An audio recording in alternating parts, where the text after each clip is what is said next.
और विशेष करने के लिए विशेष बनना पड़ता है। ये नहीं है कि नहीं बनना पड़ता है।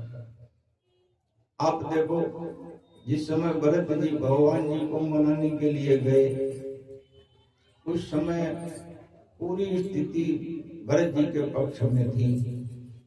चाहे वो विश्वामित्र हो, चाहे वशिष्ठ जी हो, कोई निर्णय नहीं ले पा रहा था। और भगवान जी भी भरत जी के प्रेम के वश में थे, और भरत जी तो थे। और भरत जी जब लास्ट में भरत जी जब देखा कि भरत बहुत दुखी हैं कि भगवान बनने और मैं राजा बनूंगा, ऐसे स्थिति को देख करके, क्योंकि स्थिति ठीक कि वो जो बड़ा भाई है, जिसने कभी किसी का नुकसान नहीं किया, विचारों से भी नहीं किया, आज वो दर दर घूम रहा है वन में नंगे पैर, और मुझे राजा बनने के लिए मैं कैसे राज स्वीकार करूं? ये मन में इतना बड़ा क्लेश था और कोई समस्या का समाधान नहीं हो रहा था। जल लेके आए, कई तीर्थों का जल लेके आए कि मैं भगवान को वही राज्य तिलक करूंगा, भगवान ही राजा बना, भरत बन जाए। वो जल भी भगवान ने रखवा दिया वहां एक कुएं में, जो भरत कूप के नाम से मशहूर हुआ। सब कुछ हो गया, भरत जी के मन से वो बात न जाए। तो भगवान ने उनसे कहा था कि ये धर्म क्या कहता है, भगवान की बात समझनी चाहिए। यही संसार है, इसी संसार के लिए उन्होंने कहा था कि हे भाई, माथे पर मुनि गुरु मिथिलेशो, हमें तुम्हें सपने उन कलेशो। माथे पर गुरु मुनि मिथिलेशो, हमें तुम्हें सपने उन कलेशो। उन्होंने कहा कि देखो, हमारे और तुम्हारे बीच में जो संत हैं वो हमारे अनुकूल है। क्यों कि हम पिताजी के वचनों का तुम भी पालन करो, और पिताजी के वचनों का हम भी पालन करेंगे। और संत महात्मा गुरु वशिष्ठ जी और विदेह जी हमारे अनुकूल होंगे, तो हमको तुमको जीवन में कभी क्लेश नहीं मिलेगा।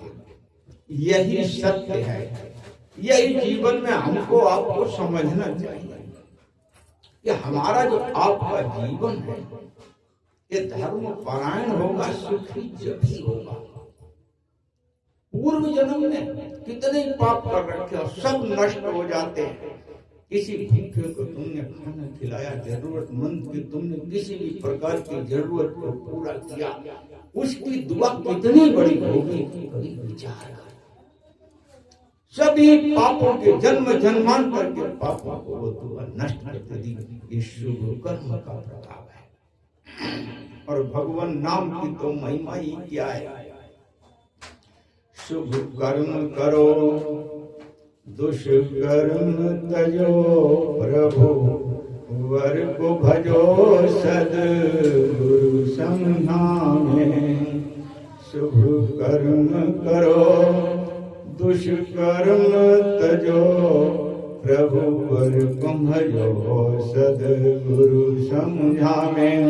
ये शुभ कर्म का जो फल है ये बहुत फल देता है।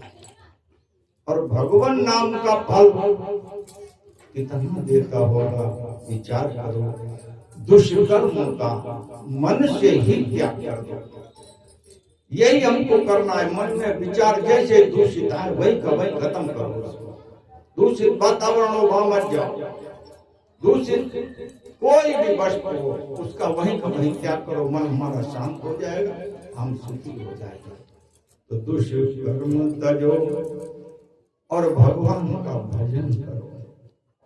भजन की प्रक्रिया यही है कि मन नहीं लगता है तब ये नियम को छोड़ देता है, और जब नियम छूटा तो फिर दोबारा नियम नहीं बनता है।